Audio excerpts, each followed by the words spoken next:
Hello and welcome to BBC News. I'm Regid Ahmed. President Trump has suggested he knew that his former national security advisor, Michael Flynn, had lied to the FBI about his contacts with Russia. In a tweet, the US president said General Flynn had acted lawfully but had to be sacked for dishonesty, a charge Mr. Flynn admitted on Friday. The controversy comes after Mr. Trump secured what's being seen as the first big legislative achievement of his presidency, a wide-ranging tax reform bill. Our Washington correspondent Laura Bicker reports. Donald Trump started the day on a bullish note. He's on course for a much-needed win on tax reform. He brushed aside questions about his former national security advisor lying to the FBI over his meetings with Russians. What has been shown is no collusion. No collusion. There's been absolutely no collusion, so we're very happy. But then he issued yet another controversial tweet, one that could cause him a real headache. He tweeted that he'd fired General Flynn because he lied to the Vice President and the FBI. It's a shame, he said, because his actions during the transition were lawful. There was nothing to hide. Lock him up! Many people are asking why Michael Flynn, a former three-star general, didn't tell the truth to the FBI about his meetings with the Russian ambassador.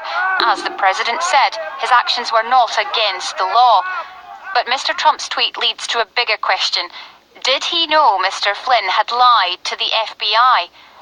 This is a problem because the former head of the FBI, James Comey, has testified under oath that the president asked him to drop an investigation into Michael Flynn.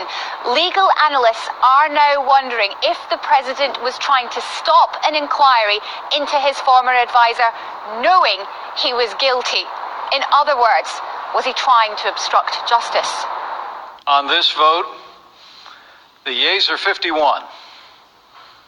And the nays are 49.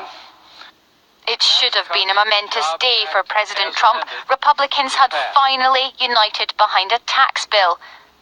A welcome distraction and at last a legislative victory.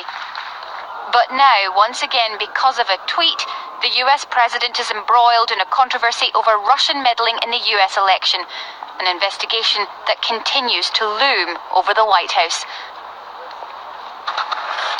Let's take a look at some of the other stories making the news. Fighting has continued for a fourth day in Yemen between Iranian-backed Houthi rebels and their former allies who support the ex-president Ali Abdullah Saleh. The two groups have been fighting a Saudi-led alliance that backs the ousted Yemeni government. Mr. Saleh has now said that he would be ready to turn the page. Saudi Arabia has welcomed his suggestion for talks. There have been clashes between German police and demonstrators outside the far-right Alternative for Germany party conference in the city of Hanover.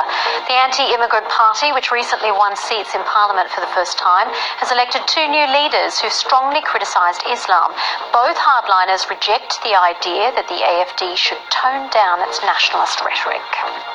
The Argentine Navy says an unmanned Russian vessel searching in the South Atlantic for the wreck of the San Juan submarine has examined the first of four shapes detected by sonar on the seabed. The unidentified object did not prove to be the missing submarine. A spokesman says the search is now moving on to three other shapes found in deeper waters. State media in Syria say their air defense system intercepted Israeli missiles which struck at a military installation overnight near the Syrian capital of Damascus. The media reports also said the action led to material losses at the base. The Israeli military has not confirmed it carried out the strike.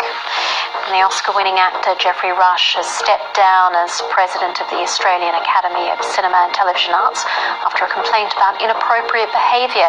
The star, who's 66, denies the accusation, which is in connection to his time at the Sydney Theatre Company. Well, don't forget, you can get in touch with me and some of the team on Twitter. I'm at BBC Regid Ahmed. You can also keep up to date with all the latest news, business and sport on the BBC News website. That includes reaction and analysis from around the world, including updated live reports. That's at bbc.com/news.